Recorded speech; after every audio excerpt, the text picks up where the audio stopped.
ఇండిపెండెంట్గా నామినేషన్ వేసిన వబ్బిన ఈరోజు మధ్యాహ్నం 1 గంటకి ఇండిపెండెంట్గా తాను నామినేషన్ వేసినట్లు వబ్బిన సతీష్ తెలియజేశారు. ఈ సందర్భంగా సతీష్ మాట్లాడుతూ తాను గత కొన్నేళ్లుగా క్రియాశీలక రాజకీయాల్లో ఉంటూ ఎన్నో సేవా కార్యక్రమాలు చేస్తూ అనునిత్యం ప్రజల్లో ఉంటూ సేవ చేస్తున్నా అని, అయినా కూడా తగిన గుర్తింపు లభించలేదు అని, అసలు యువతని ఒక ఓట్ బ్యాంక్ లా వాడుకుంటున్నారు అని, యువతకి తగిన గుర్తింపు ప్రాధాన్యత లేదు అని, అలాగే తన సొంత సామాజిక వర్గమైన కాపులని కూడా కేవలం ఎలక్షన్లో మాత్రమే వాడుకుంటున్నారు కానీ నియోజకవర్గంలో 2వ స్థానంలో ఉన్న కనీస గౌరవం ఇవ్వడం లేదు అని, అందుకే తాను ఈ నామినేషన్ వేసా అని తెలిపారు.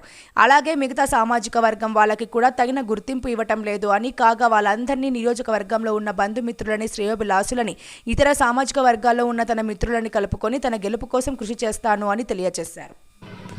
25వ తారీఖున నేను ఇండిపెండెంట్గా నామినేషన్ వేయడం జరిగింది.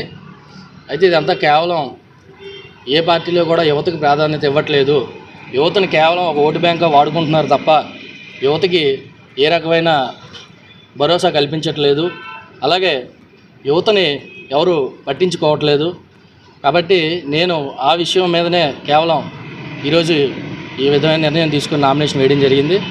అదే కాకుండా ఇతర పార్టీల వారు కూడా, మిగతా పార్టీలు కూడా ఎంతసేపు ఎమ్మెల్యే టికెట్లు కేవలం ఒక్క కమ్యూనిటీ వారికి మాత్రమే ఎస్కోట్ నియోజకవర్గం వచ్చేసరికి ఇస్తున్నారు.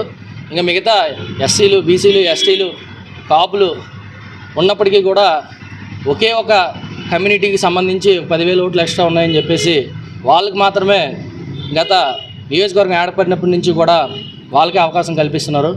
మరి ఇంకా మిగతా వాళ్ళు కూడా ఉన్నారు కదా, వాళ్ళ గురించి ఎందుకు ఆలోచించట్లేదు?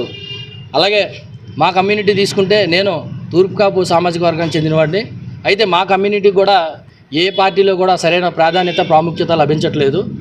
సో ఇవన్నీ దృష్టిలో పెట్టుకొని ఈరోజు నేను ఈ నామినేషన్ అనేది ఫైల్ చేయడం జరిగింది. ఖచ్చితంగా నేను మా చుట్టాలు, బంధువులు, అలాగే మిత్రులు, శ్రేయోభిలాషులు, అలాగే మా ఆప్తమిత్రులు, నియోజకవర్గం మొత్తం మీద దాదాపు ఒక 25 నుంచి 20 గ్రామాల్లో మా సొంత కుటుంబాలు, అలాగే మిత్రులు కానివ్వండి అందరూ ఉన్నారు. అలాగే మా కుర్రవాళ్ళు, మా యూత్ కూడా నాకు ఫుల్ ఫ్లెడ్జ్డ్గా సపోర్ట్ చేస్తున్నారు.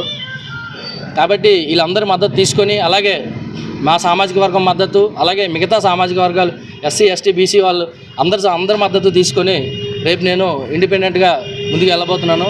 అందరూ దయచేసి నాకు ఫుల్ ఫ్లెడ్జ్డ్గా సపోర్ట్ చేస్తారని మనస్ఫూర్తిగా కోరుకుంటూ అందరికీ ధన్యవాదాలు తెలియజేస్తాను.